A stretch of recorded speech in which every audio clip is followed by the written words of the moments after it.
সুপ্রভাত বন্ধুরা, আজ 10 ফেব্রুয়ারি মঙ্গলবার। শুরু করছি চিন্তনের মুখ্য বার্তা। আজকের মুখ্য বার্তার বিশেষ বিশেষ বিভাগগুলি: আন্তর্জাতিক সংবাদ, দেশের সংবাদ, রাজ্যের সংবাদ, বিজ্ঞান ও পরিবেশ সংবাদ এবং খেলার সংবাদ। শুরুতেই চোখ রাখবো আন্তর্জাতিক সংবাদে। রাষ্ট্রসংঘের সমান্তরাল সংস্থা ট্রাম্প নির্মিত বোর্ড অব পিসের বৈঠক হতে চলেছে। ট্রাম্পের ভাষ্য অনুযায়ী প্যালেস্তাইনের শান্তি প্রতিষ্ঠাই নাকি এই বৈঠকের মূল উদ্দেশ্য, এবং সেই বৈঠকে উপস্থিত থাকবে প্যালেস্তাইনের ধ্বংসকারী দেশ ইসরায়েল। মার্কিন প্রেসিডেন্ট ডোনাল্ড ট্রাম্পের উদ্যোগে গাজায় গঠিত বোর্ড অব পিস বা শান্তি পরিষদের নেতাদের মধ্যে প্রথম বৈঠক আয়োজনের পরিকল্পনা করছে হোয়াইট হাউস। 19 ফেব্রুয়ারি পরিষদটির প্রথম বৈঠক হতে পারে। ওই শান্তি পরিষদে থাকা 4 সদস্য দেশের কূটনৈতিক এবং এক মার্কিন কর্মকর্তাকে উদ্ধৃত করে সংবাদ মাধ্যম এক্সিওস এমন খবর প্রকাশ করেছে। তবে এক্সিওসের প্রতিবেদনে বলা হয়েছে বৈঠকের পরিকল্পনাটি এখনো প্রাথমিক পর্যায়ে আছে এবং যে কোনো সময় এই সময়সূচিতে পরিবর্তন আসতে পারে। প্রতিবেদন অনুযায়ী বৈঠকটি ওয়াশিংটন ইউএস ইনস্টিটিউট অফ পিসে অনুষ্ঠিত হওয়ার কথা। প্যালেস্তাইনের গাজার অন্তর্বর্তী প্রশাসন তদারকে যুক্তরাষ্ট্রের প্রেসিডেন্ট ডোনাল্ড ট্রাম্প গঠিত বোর্ড অব পিস বা শান্তি পরিষদে যোগ দিচ্ছে না ইতালি। দেশটি বলেছে সাংবিধানিক বাধ্যবাধকতার কারণে এমন সিদ্ধান্ত নেওয়া হয়েছে। এর মধ্য দিয়ে ট্রাম্পের স্বঘোষিত আন্তর্জাতিক শান্তি প্রতিষ্ঠাকারী এই কর্তৃপক্ষ নতুন আরেকটি বিপত্তির মুখোমুখি হলো। ইতালির পররাষ্ট্রমন্ত্রী আন্তোনিও তাজানি শনিবার দেশটির সংবাদ মাধ্যম এএনএসএ-কে বলেন, ইতালির সংবিধান ও বোর্ড অব পিসের সনদের মধ্যে মূলগত কিছু পার্থক্য রয়েছে, তা আইনগত দৃষ্টিকোণ থেকে কাটিয়ে এই বৈঠকে যোগ দেওয়া সম্ভব নয়। থাইল্যান্ডে রবিবার সাধারণ নির্বাচনে ভোট গ্রহণ হয়েছে। ভোটাররা পার্লামেন্ট সদস্য নির্বাচিত করার পাশাপাশি দেশটিতে নতুন সংবিধান প্রণয়নের প্রশ্নে গণভোটে অংশ নিয়েছেন। থাইল্যান্ডের পাবলিক রিলেশন ডিপার্টমেন্টের ওয়েবসাইটে থাকা তথ্য অনুযায়ী ভোট কেন্দ্রে প্রত্যেক ভোটারকে 3টি করে ব্যালট পেপার দেওয়া হয়েছে। এর মধ্যে সবুজ রঙের ব্যালটে ভোটাররা নিজ আসনের পার্লামেন্টের সদস্য নির্বাচনের জন্য ভোট দিয়েছেন। গোলাপি রঙের ব্যালটে পার্টি লিস্ট প্রতিনিধি বাছাইয়ের ভোট দেবেন ভোটাররা। গোলাপি ব্যালটে প্রার্থী নন এমন রাজনৈতিক দলকে ভোট দেবেন।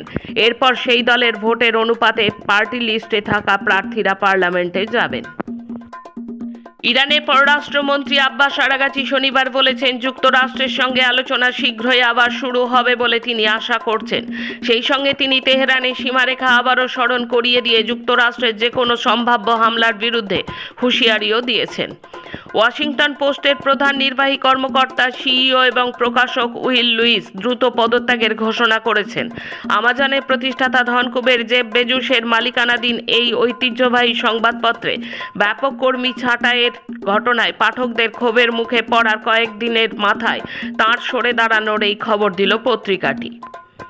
বাংলাদেশের নেত্রকোনা 1 নম্বর আসনে কাস্তে মার্কার প্রার্থী মোহাম্মদ আল কাছউদ্দিন মীরের সমর্থনে শনিবার 7 ফেব্রুয়ারি বিকেলে দুর্গাপুর শহীদ মিনারে আয়োজিত এক জনসভায় কমিউনিস্ট পার্টি অব বাংলাদেশের প্রাক্তন সাধারণ সম্পাদক রুহিন হোসেন প্রিন্স বলেছেন, সমাজ ব্যবস্থার বদল করে সব মানুষের মর্যাদা ও অধিকার নিশ্চিত করতে চায় সিপিবি। এই লক্ষ্যে তিনি কাস্তে মার্কার প্রার্থীদের ভোট দেওয়ার আহ্বান জানিয়ে বলেছেন, সাধারণ মানুষের স্বার্থ রক্ষায় আইন প্রণয়নে ভূমিকা রাখবেন এমন দলের প্রতিনিধিদের সংসদে পাঠানো ছাড়া নিজেদের অধিকার আদায়ের সংগ্রাম অগ্রসর করা যাবে না। আসছি দেশের খবরে। মহারাষ্ট্রের উপমুখ্যমন্ত্রী অজিত পাওয়ারের বিমান দুর্ঘটনার রেশ কাটতে না কাটতেই ফের বেসরকারি বিমান দুর্ঘটনার খবর উঠে এলো শিরোনামে। রবিবার কর্ণাটকের বিজয়পুরা জেলায় রেড বার্ড সংস্থার একটি বেসরকারি ছোট বিমান ভেঙে পড়ল চাষের জমিতে। এই ঘটনায় এলাকায় চাঞ্চল্য ছড়িয়েছে।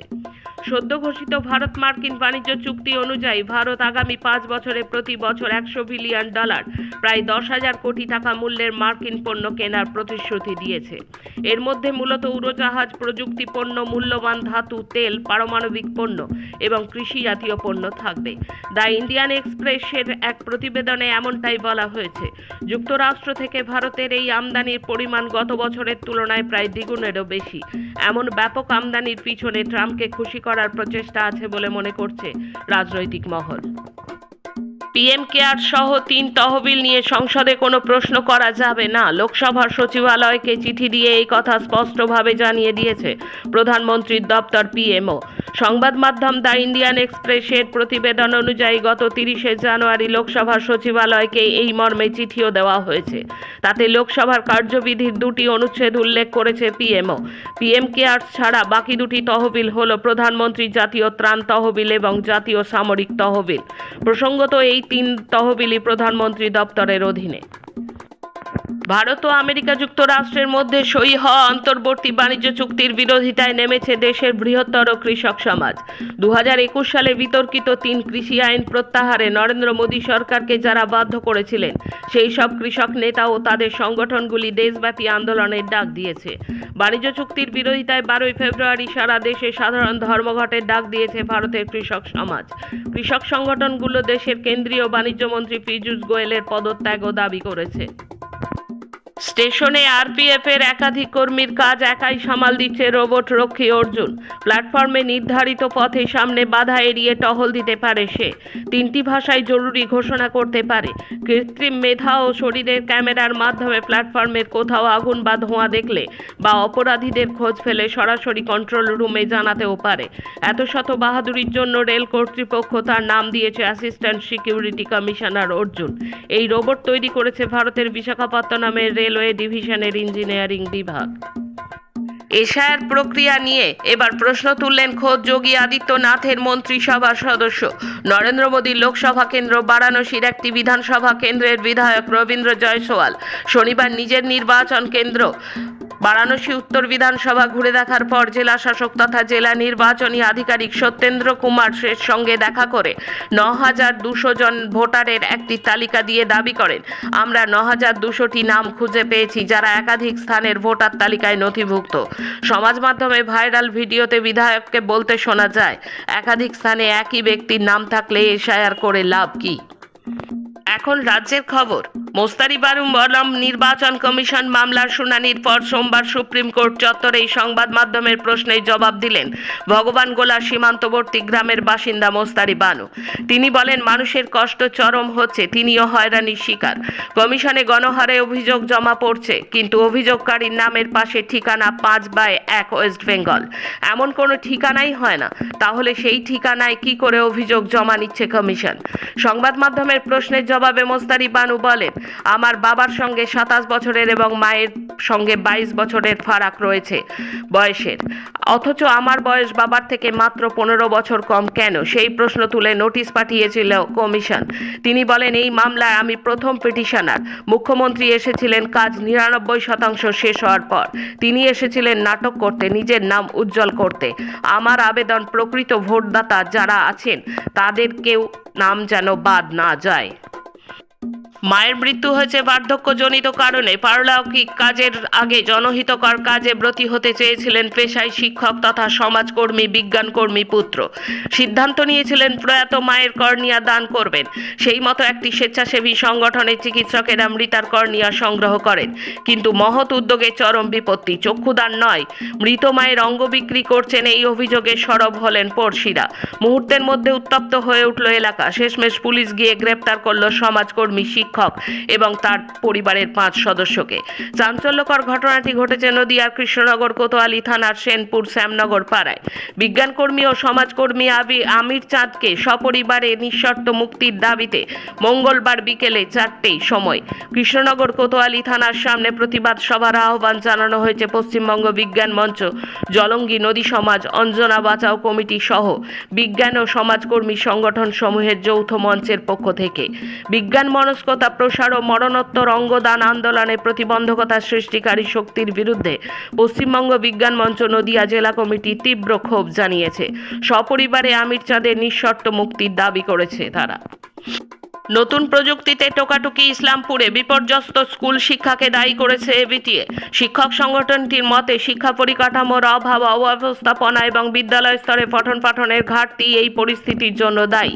এবছর মাধ্যমিক পরীক্ষায় এআই ব্যবহার করে নকল করার একাধিক ঘটনা সামনে এসেছে বলে জানিয়েছে পর্ষদ। ভূগোল পরীক্ষার দিন রাজ্যের বিভিন্ন পরীক্ষা কেন্দ্র থেকে মোবাইল ফোন সহ 12 জন পরীক্ষার্থীকে আটক করা হয়েছে। পর্ষদের অভিযোগ, এআই অ্যাপের সাহায্যে সঠিক উত্তর বের করছিল ছিল অনেকেই। পর্ষদ সূত্রে জানা গিয়েছে, শনিবার 4 পরীক্ষার্থী ধরা পড়ে গার্ডেন রিচ এলাকায়। কোচবিহারে 2, উত্তর 24 পরগনা, পূর্ব মেদিনীপুর, হুগলি, বাঁকুড়া, বীরভূম, পশ্চিম বর্ধমানে একজন করে পরীক্ষার্থী মোবাইল ফোন সহ ধরা পড়ে। এই ঘটনায় সংশ্লিষ্ট পরীক্ষার্থীদের সম্পূর্ণ পরীক্ষা বাতিল করা হয়েছে 31 জনের। স্কুলগুলোতে পঠন পাঠনের অভাব, যোগ্য শিক্ষকের সংকট এবং সঠিক পরিকাঠামো না থাকায় পড়ুয়ারা অনৈতিক পথ বেছে নিতে বাধ্য হচ্ছে বলে মনে করা হচ্ছে। পরীক্ষার স্বচ্ছতা নিয়ে প্রশ্ন ওঠায় শিক্ষাবিদ ও সংগঠনগুলো কড়া নজরদারি ও শিক্ষার গুণমান উন্নয়নের দাবি জানিয়েছে। ভোটার তালিকায় বিশেষ নিবিড় সংশোধনের কাজ নিয়ে সোমবার রাজ্য এবং নির্বাচন কমিশন দুপক্ষকে স্পষ্ট বার্তা দিয়ে রাখল সুপ্রিম কোর্ট।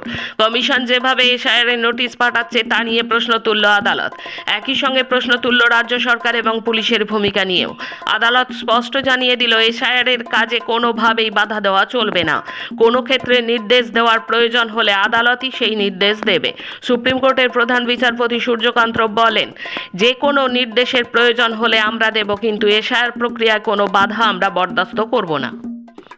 বিজ্ঞান, প্রযুক্তি ও পরিবেশ সংবাদ।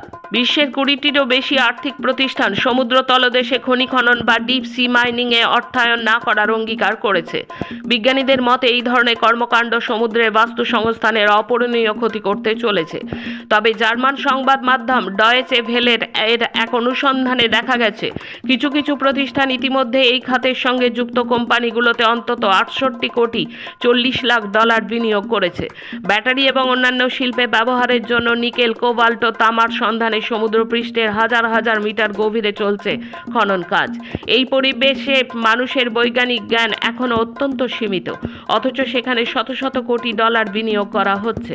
উল্লেখ্য, সমুদ্রতলের মাত্র 0.001%-এরও কম অংশে এখনো পর্যন্ত মানুষের অন্বেষণের আওতায় এসেছে। শেষে খেলার খবর। টি-20 বিশ্বকাপে ভারতের বিরুদ্ধে ম্যাচ খেলার ব্যাপারে পাকিস্তান ক্রিকেট দলকে ছাড়পত্র দিয়ে দিল সেই দেশের সরকার। সোমবার রাতে প্রধানমন্ত্রী শাহবাজ শরীফ এই সিদ্ধান্ত নিয়েছেন।